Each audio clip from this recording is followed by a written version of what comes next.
ऐसा लगता है कि ट्रंप को एक बार फिर से सुलह करवानी पड़ेगी और इस बार जो सुलह करवानी पड़ेगी वो तालिबान और पाकिस्तान के बीच में करानी पड़ेगी। हालांकि अभी जंग रुक गई है, लेकिन पिछले 2 दिन जो कुछ हुआ है, जिस तरह के वीडियोस आए हैं, जिस तरह के बयान आए हैं, एक चिंता बड़ी इस इलाके में शुरू हो गई है कि क्या पाकिस्तान और अफगानिस्तान के बीच जंग जैसे हालात बन सकते हैं।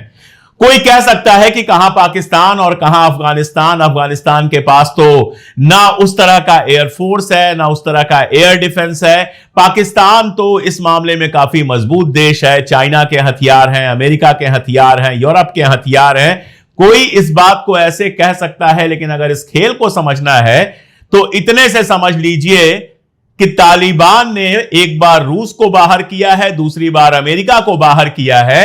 तो तालिबान सिर्फ हथियारों से नहीं लड़ते, इसके अलावा भी उनके पास बहुत कुछ है। तो पाकिस्तान के लिए यह चिंता का विषय हो सकता है। हालांकि दावे बड़े बड़े किए गए हैं।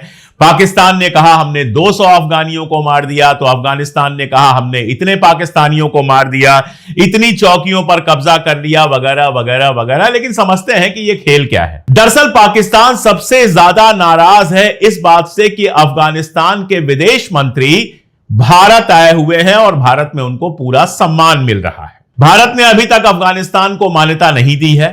काबुल में जो भारत का दूतावास है, एम्बेसी जो भारत की है, वो अभी तक फुल फ्लेज नहीं चल रही है। ना ही अफगानिस्तान की जो यहां एम्बेसी है वो फुल फ्लेज है।